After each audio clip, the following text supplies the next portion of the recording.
Os espíritos durante os combates. Durante uma batalha, há espíritos assistindo e amparando cada um dos exércitos? Sim, e que lhes estimulam a coragem. Estando numa guerra, a justiça sempre de um dos lados, como pode haver espíritos que tomem o partido dos que se batem por uma causa injusta? Bem sabeis haver espíritos que só se comprazem na discórdia e na destruição. Para esses, a guerra é a guerra.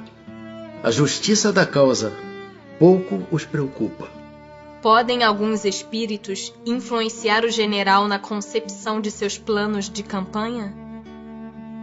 Sem dúvida alguma, podem influenciá-lo nesse sentido, como com relação a todas as concepções.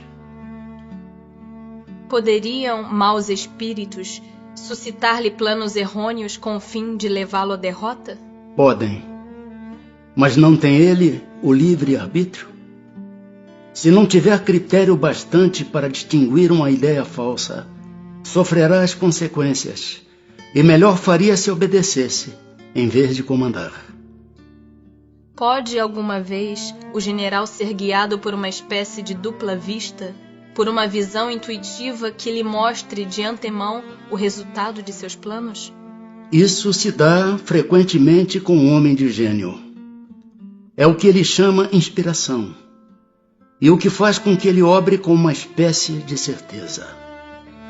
Essa inspiração lhe vem dos espíritos que o dirigem, os quais se aproveitam das faculdades de que o vêm dotado. No tumulto dos combates, que se passa com os espíritos dos que sucumbem? Continuam, após a morte, a interessar-se pela batalha?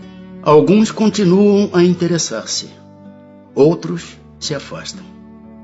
Após a morte, os espíritos, que como vivos se guerreavam, continuam a considerar-se inimigos e se conservam encarniçados uns contra os outros? Nessas ocasiões, o espírito nunca está calmo.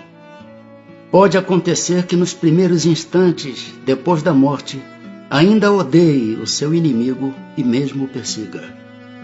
Quando, porém, se lhe restabelece a serenidade nas ideias, vê que nenhum fundamento há mais para a sua animosidade. Contudo, não é impossível que dela guarde vestígios mais ou menos fortes, conforme o seu caráter.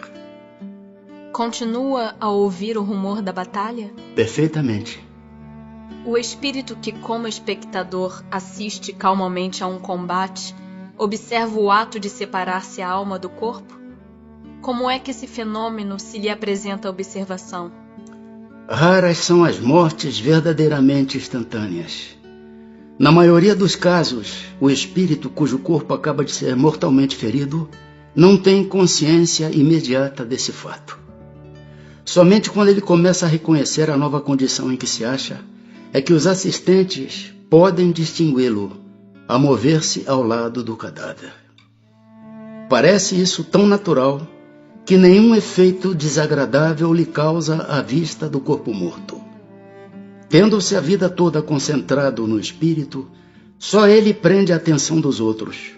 É com ele que estes conversam, ou a ele é que fazem determinações.